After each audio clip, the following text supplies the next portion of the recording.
GWAR! GWAR! GWAR!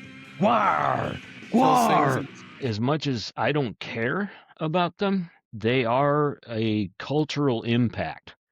They're one of the biggest theatrical bands of all time and probably will be of all time. Hey guys, guess what? It's time for the full album challenge this week.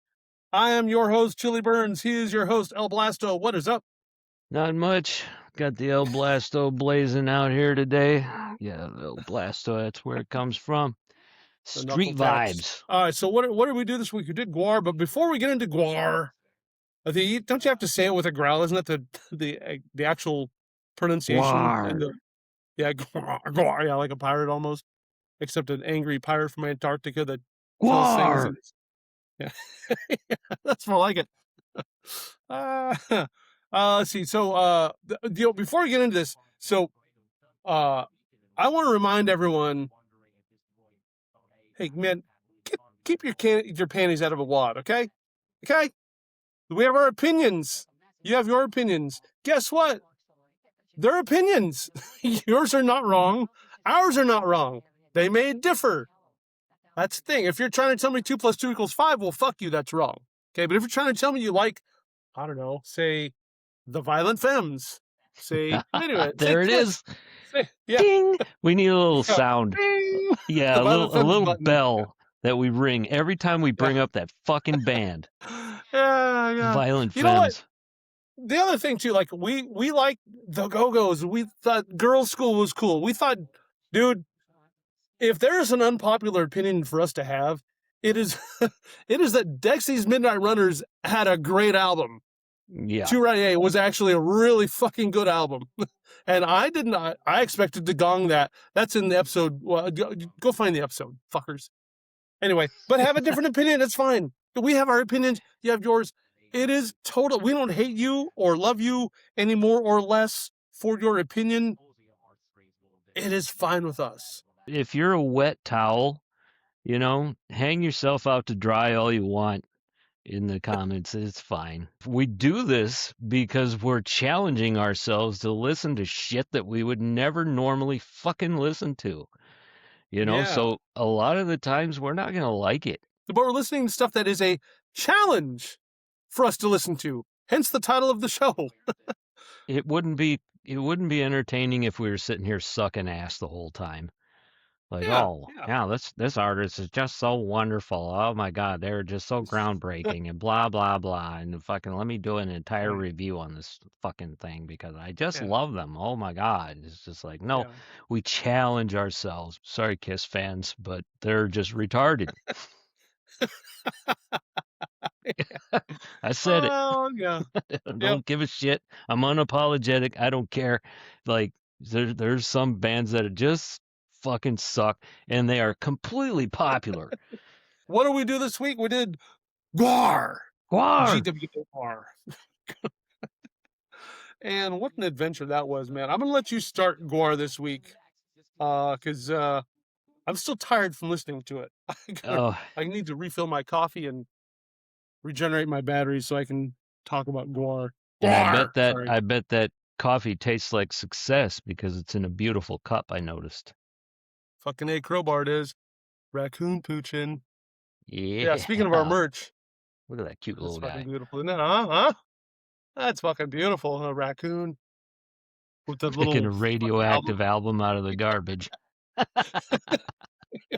It's so perfect. Oh, apropos. GWAR is wow. Did you fail or did you pass? I've known a lot about them. Okay, yeah, let's start with that. It was a success, but got a big but in there. It was just mediocre. What did you say? Oh boy, let the fucking hate mail flow now because I'll tell you a story. I met a couple of people, and it was in the Maria and Holly days of like meeting lots of new people with new takes and new favorites, like Fish fans. Whoa. Oh, yes, I'll write that down. Go ahead. Yeah, yeah. If you didn't listen to Fish, you were in PHISH. Yeah, yeah, PH. Fish. And they if you didn't listen to Fish, you were inferior. And I was like, I thought you were supposed to be a hippie and all about love and stuff, but you're telling me I'm a fucking retard? Okay. Fuck Fish. And fuck your Ah, fans. Ugh. We'll get to that piece of shit later. Anyways, GWAR fans. GWAR is the same type of people. They get your ear, and man, they would tell you everything of the lore, which is very rich. I mean, because GWAR is oh like a yeah, living comic book, yeah. basically. That's That's what yeah. they are. Like they're just there's so much to say about these guys, but their fans really love them. And I think that in this situation that let me if I can read this. Moose Jaw, Saskatchewan. If I can read the card Um, here. yeah, Moose Jaw, Saskatchewan. they're excellent businessmen, but I think it's more about the show than it is about the music itself. Even though they know all the lyrics, it's going to the show is the main attraction for. Yeah, I think you're right. Like, and after, I won't give mine away, and I'll let you get back to it in a second. But I think after listening to this album, the live show, like that has like the epitome of show. There's no way those cats just get up on stage and play their songs. Thank you, good night, we love you all. It's got to be an epic show, an epic for. Look at the gear that they fucking wear. It's like 90 pounds of gear. Yeah, it's It's got to nuts. be an epic show every time they go on stage. Be exhausting. And it's lots of moving parts, and their fans will tell you everything that happens during the entire show when you're not even watching the show. You're just talking on the street, and then they're just like, oh, and then Sexecutioner, and then which was a song on this album, Right. Scumdogs of the Universe, which I actually like. I think that's a funny ass name to an One of the album. greatest album names ever. Yeah, Yeah, absolutely. Scum Dogs of the Universe. That's the universe is a big place. That's just awesome. But That's true. you That's know, true. That's a true statement right there. The universe. y- I'm going to write that down. The universe is a big place. Correct. Fact. I am El Blasto, the master of the obvious. Um, but the album itself was not that good, and I didn't gong it because it's metal. Um, Yeah. for that's their niche, is theatrical metal, but the lyrics were just dumb. um you know that's all I could say is that they're just dumb. Like, I get it. It's they're trying to be clever, but nothing caught my ear really heavily, and the music isn't really, there's nothing spectacular. There is no Right. Right. like face melting leads, there's no crazy funk to it or anything, even though they incorporate these elements in very small quantities. Like, Yeah. it Yeah. basically it's just like driving metal music that they do their thing with. And You but know what? in I just had a thought. I think. Wait. Yeah. Yeah. I just had a thought. uh-oh. Um. uh. I wonder if this would, if like listening to GWAR would be like listening to just the audio of a really visual movie. Yes. Like, because I can imagine it being on them being on stage and watching everything, and the music is like kind of a soundtrack to what they're doing on stage.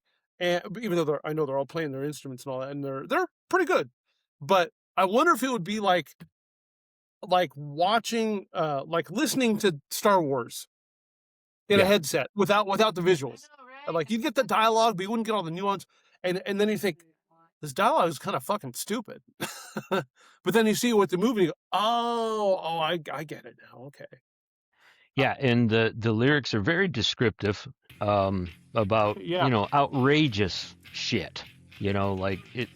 That's their angle, is being shocking, and I'm gonna talk more about their presence in the world as opposed to their music, because the music so far that I've heard was not anything to write home about. It just wasn't. But if I went to a show, I think I would be pretty amazed at the level of theatric shit and all the stuff they got going on. They got this big worm that they'll feed the fans to after they completely soak them in fake blood, and then they get to go backstage, and then they get to party with them. It's a big honor to be eaten by the worm. Oh And wow. they do a lot of executions, which has gotten some heat. Very recently, Mm. they executed an effigy of Donald Trump on stage, but what emerged immediately was that they have executed every American president since Reagan, because they've been playing since Reagan. And Yeah. they do that's part of their show. They've killed Bill Clinton, for all you libtards. Like they kill everybody. So get off your, like, oh, they're enacting like political violence. Oh, fuck off. It's part of their Yeah. show. They're supposed to be space Martians that came from Antarctica or some shit, and they want to kill us all. Right. And Right. that's That's a that's good a point that's a to prevalent clarify. theme. They want Yeah, to. They want to kill us all. they do. They want all humans to die because we're all worthless scum pieces of shit, and they're worse scum. So they're like the apex scum. And but outside of it, Green Jello, ICP, Slipknot, Mushroomhead, Rob Zombie, and even a band called Cookie Crotch Nuts. Look them up. Look them up. It's fun. But prepare to be shocked, because Cookie Crotch Nuts is they live up to their name. Let's just say that. But all these bands put on shows the way they do because of GWAR. GWAR did it first. Well, Alice Cooper and David Bowie and stuff like that did Right. it Right. Very first. theatrical. Yeah. But GWAR brought like the insane comic book, colorful, bizarre, and bombastic, outrageous Oh performance. yeah. Yeah. I talk about a fucking new level. Yeah, GWAR took it to, like, I can't even say it in a cliche. Oh, it took it to a new level. No, they really took it to a new, different tier of a new level. Like, yeah. way beyond what anyone They would have. brought it up to Paragon 200 for all you Diablo fans like me. Fuck Blizzard. Anyways, yeah, and their presence outside of just what they do is pretty impressive. Now, I watched this guy, and if you're into metal, check him out. It's called Wyatt's Metal. He's really good, and I love watching his stuff. And he just shows all this really rare metal stuff. And then he was like, he had an episode, and strangely, before we even picked this GWAR, challenge, it was like I watched something about metal bands on daytime TV, because back in the Oh, day, nice.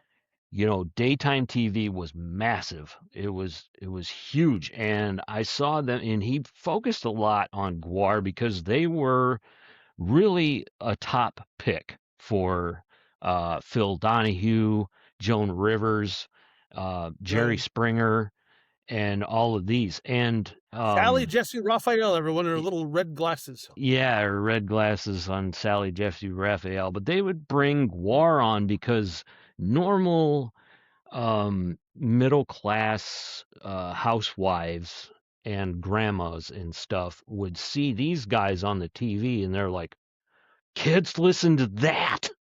Yeah. Like, what is this? This is satanic, absolutely. But like every time they show up, like the Joan Rivers clip was really funny because she was making fun of them. And And she was fucking funny. Anyone who doesn't know her act back in the day, she was actually super funny. yeah, she was, and she was a very good sport with having them on because they were in character. As well as their ridiculous costumes. Yes, we can blow on our thumbs and grow to 300 feet in the air. And hang on the Empire State Building. You probably have already done that at Sally Jesse, but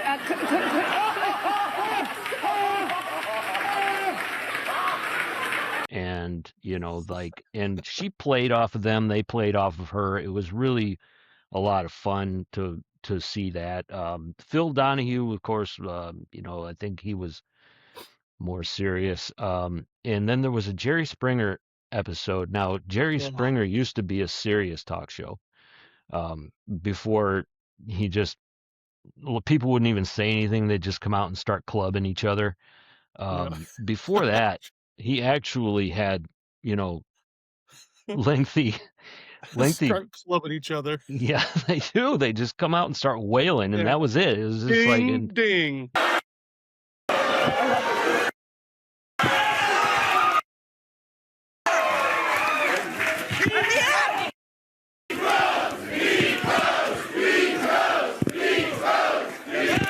Yeah, everybody's going crazy, but he used to actually have people sit on stage and talk. So he had the entire band on there, and he had this mom come out, this middle class white,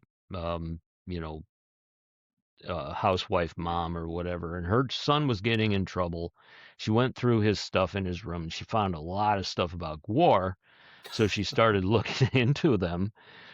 So there's no violence in your message, is what you're saying? Oh, well.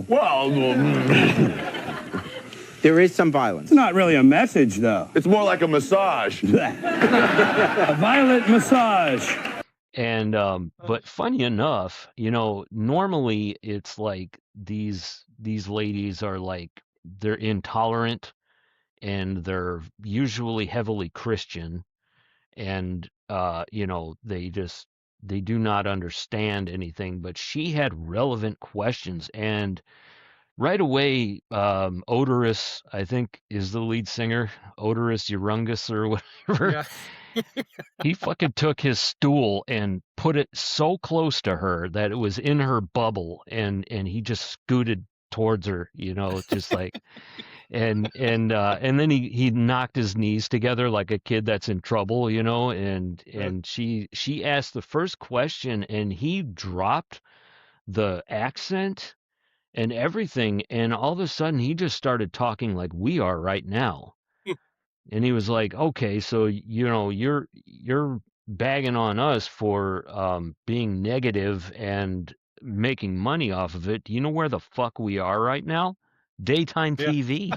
Yeah, no shit. That's exactly what they do. And I was like, that's exactly right, and he got real. Exactly. And the whole band was actually talking like regular people, but they were dressed ridiculously, but and then she has her son come out, and really his problem, he was just like, why are you blaming GWAR? I'm just a bad kid. Like, I'm just an asshole, Mom. Yeah. He had the GWAR, black they're lipstick cool. on. I'm an asshole. Yeah, kid with the black lipstick and everything. In the 90s, he was obviously, one of them, people. But not only did he do all those, he was also on Greg Gutfeld, the ultra, right wing guy from Fox News. He used to have a show called Red Eye, and he had GWAR on there too.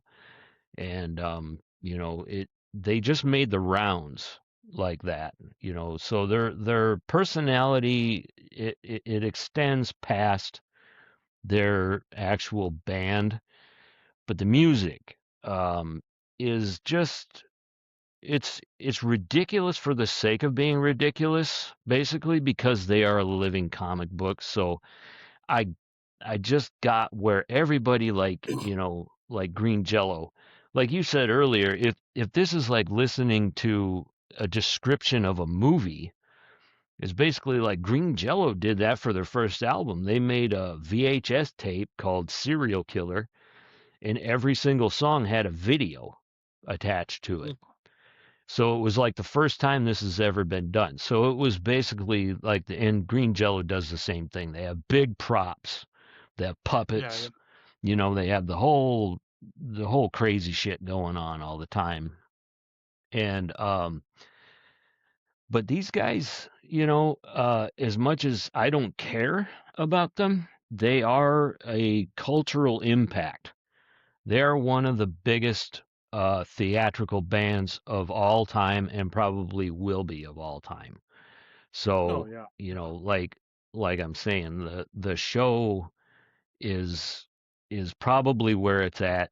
Although I've never heard of them coming around, you know, the Midwest very much. But I'm gonna look for them around here now because I want to go see a show. I want to go see a GWAR show.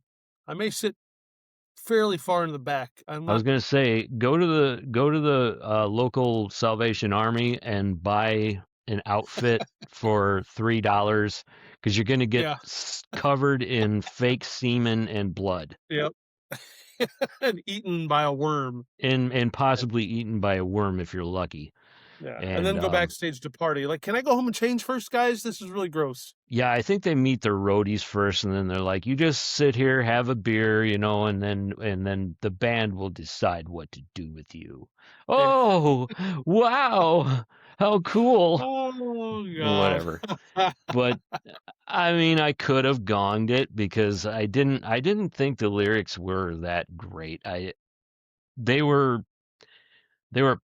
vulgar at some points and just kind of like, you know, like frat boy jokey kind of shit. But it's their persona, you know. So it just made me think a lot of Insane Clown Posse because they do a lot of ridiculous lyrics, you know, and just outrageous shit, you know. And it's not serious. And anybody in the 90s who was taking it serious, like Oderus was pointing out, was just like, you can't take us seriously. We're an act. You should know better. Yeah. Look at what I'm fucking wearing. I'm wearing cinder block shoes. I have a battle axe that's fake, and I'm wearing shoulder pads and a helmet. And you want to take me serious? No. Some people can't be saved, I guess. You want to dig into my lyrics and say, "Oh, they're evil and all this." It's just like, no, they're ridiculous, and it's an obvious like comedy act. If you don't get that, you're a rube. Yeah, but, it is.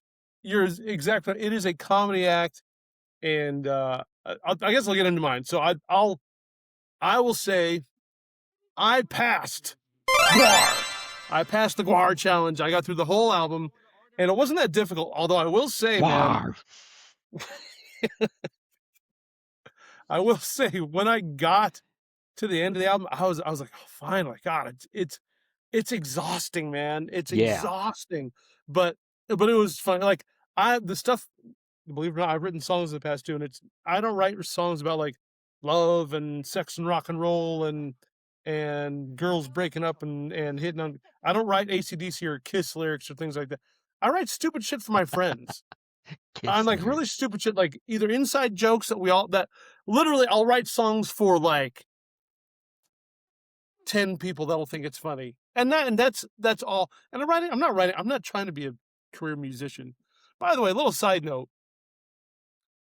I thought about like, oh, it'd be kind of cool to be a rock star. Then I thought, no, it wouldn't.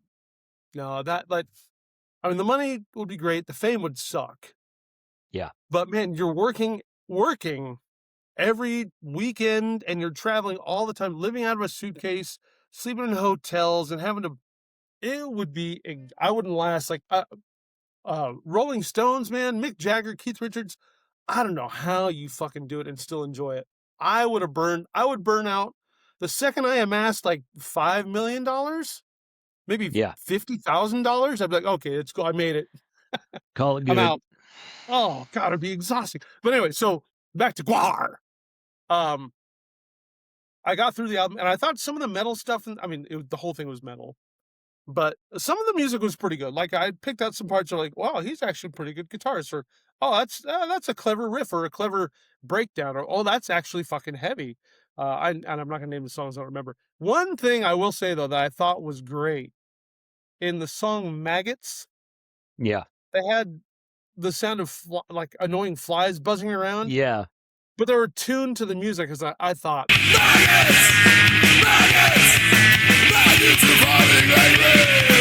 man, it's so simple. It's But so simple. Just watch me. It's so simple. You sissy Marys. But it's fucking brilliant. I'm like, that is beyond clever. That is fantastic. Easiest thing in the world to do, but I thought it was fucking great. So what I got from the album too is obviously the humor. Like they're I won't go into the whole backstory, kids. Read about them on Wikipedia or fucking Wiki fandom, GWAR Wiki or whatever else you can find. But the short story is their manager crashes into Antarctica and he finds them frozen in a cave and he accidentally melts them out of their imprisonment. And then they decide they're going to kill him. Then they go, wait, no, he unfroze us. We have to serve him. And then the manager lives and they teach them how to play their instruments, takes them back to the States, and they become rock stars. It's like the very, very Cliff's Notes abridged version of it, because you can read it. It's probably a million words long, the actual story. But to It's a your point rabbit earlier, hole. Blasto, is listening to someone talk to you about GWAR. It's going to be an endless conversation because it has to be, because the lore is so detailed and so thought out and so documented by these guys, and it's fun. Like I could totally see me and my friends back in college doing the same thing, not quite this exactly, but coming up with this huge, like this ridiculous storyline about how we all got here, what this would happen. I could totally see us doing that, and that's why I thought this was funny. And every song is about killing as many people as you can and shooting your load on whoever you can and having sex with and sodomizing whatever you can. Yeah. And it was just fun. And I did take a note here after the song "Sick of You," a song that didn't really make a whole lot of sense. Like one of the lines was, "Your face is gross, you eat white toast." Your face is gross, you eat white toast, you don't know what to do. What? All right. It rhymed. Yeah, You it know, rhymes. Take it's- that. Oh, Violent yeah. Femmes. Violent Femmes. Ding. Oh, man, yeah. And it was super. But then after the third song, I had that thought of like, I'm missing some of the nuance here. I got to see these guys live. And I put down there, first I put down there, these guys are Kiss on fucking steroids Yeah. and possessed by the devil. Yeah. And you know me, I try to give everyone a fair shot. I don't want to hit the gong unless I really know I got to hit the fucking gong. I realized after a few songs, like, I'm not paying attention. I gotta wait. So I'm in this stupid fucking meeting, right? I read the song list. I go, I wonder what that song's about. And so I played a little game, folks. I played a little game. I read each song title from then on, and I tried to predict what the song was going to be about. And I did fairly well. King Queen. Before I listen, I'm guessing it'll be about a gay guy who'll be called a fag or a faggot. Yeah. And it wasn't quite that. It was something else, and I wasn't sure. But it was something about a cross-dressing alien. I did get that out of it. Horror of Yig. My thought was, no idea what this would be about. Probably some made-up murderous character they dreamed up, and his tales of violence and mayhem. And it turns out that it's actually, Yig is actually some monstrosity in folklore of, I don't know, Ireland or somewhere. I forget. But it's a giant serpent that goes around eating and killing and so like that. That's what it was about.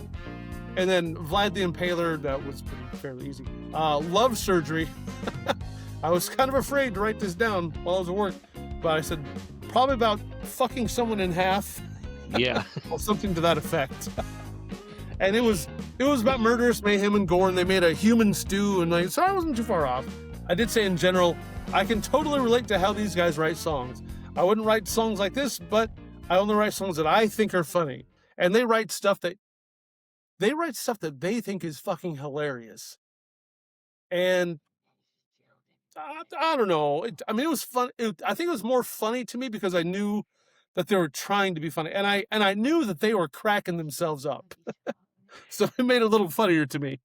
Yeah, it's like frat boy humor, basically, with a little bit more colorful visuals on it. Like it's basically like a really funny comic book artist came up with this giant story, and then he was just like, "Hey, you guys are a bunch of fucking, jackasses.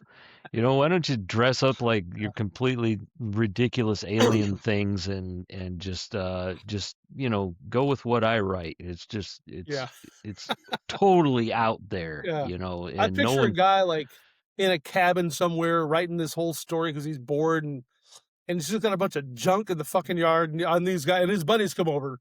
Hey, I got this idea. That'd be a cool band thing. We'll go out in the back and see if we can wear whatever's out there. There's some fucking antlers out there, some cinder blocks, some fucking metal plates. Yeah. Big hubcaps and something looks like a shotgun. I got this old Warhammer out there. Put on, wear whatever you can wear. Just strap it on you. And he comes walking in all freaking goony looking with all this shit all over the place.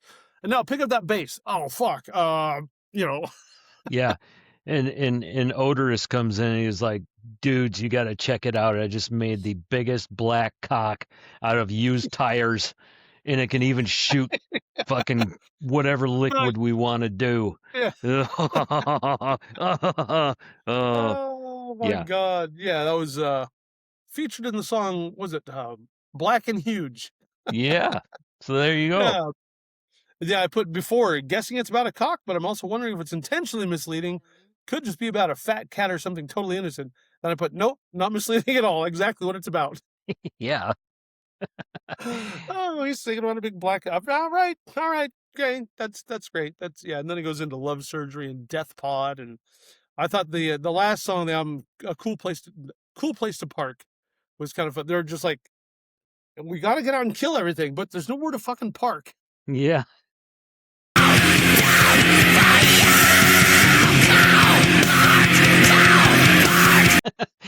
Yeah, it's well thought out. It's adolescent. It's just, with a little more creativity a lot more creativity than Kiss. Yeah. The furthest they got is they made Ace Frehley a spaceman. By the way, rest in peace, Ace Frehley. We mentioned on the Kiss episode too, like, we're not big Kiss fans. We made that evident, but there's no escaping the fact that Ace Frehley was an inspiration to many, many guitarists and rock and roll people that are hugely famous now that loved him. Spaceman, rest in peace, buddy. I know we weren't your biggest fans, but we have to acknowledge that dude was a legend. Absolute legend. I think, that early Kiss had a big influence on what GWAR did because, they wore the outrageous costumes. Kiss had the personalities of, their alter egos and stuff like that. And, but with GWAR, they have never changed their tune. Kiss took off the makeup. They even did hair metal. But GWAR has never changed. Their costumes have a little bit. I've noticed that, like, I looked at a recent picture and I was like, oh, where's the dude with the giant, like, bear trap for a fucking face? Like, he's wearing something different now. And, it might be a different guy in the band. I know a couple guys have switched. That reminds you too. I won't go into all the details, but I've actually spoken in person some business thing a long time ago with one of their former bass players, and I didn't realize. Then when I was doing a little bit of reading on the lore of GWAR, and I go, why does that name sound familiar? And I looked it up on my phone. Oh, I actually fucking talked to that guy. Holy shit! Again, I won't go into the details, but I actually talked to the guy, and like, what a fucking small world, man. Very small world, but very trippy. And this album was, goddamn. I got through it. It wasn't. Musically, I didn't think it was terrible. No. There's some parts that were like, every album's got some stinkers on it, man. You can't, every song can't be great. Oh, yeah. Unless you're Michael Jackson on Thriller, where every song hits the top 40. But whatever. whatever. But yeah, I got through it. But by the end, man, I thought, Jesus Christ, I'm fucking exhausted. Yeah, fucking wearing me out.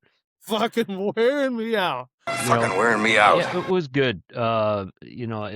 It wasn't absolutely spectacular, but I expected a little more, but I put two and two together that it really is about their stage show. But this album, I didn't think it was very funny, but I get where they were coming from, and I get that their influence was so heavy on everybody with any kind of theatrical stage performance whatsoever owe a lot to GWAR. Yeah, I think so too. And I like I said, I got through this one, and it was pretty much exactly what I expected it was going to be, which I think that made it easier too. If I had no idea going into what this is all about, I would have stopped it a few times. But wait, what the fuck am I listening to? What did Oderus? What? Yeah. Beefcake? Who's Beefcake the Mighty? Beefcake the Mighty. Yeah, as opposed to the Wimpy. Beefcake the Wimpy. Not the same guy. Different guys. That's his kid brother, Beefcake the Wimpy.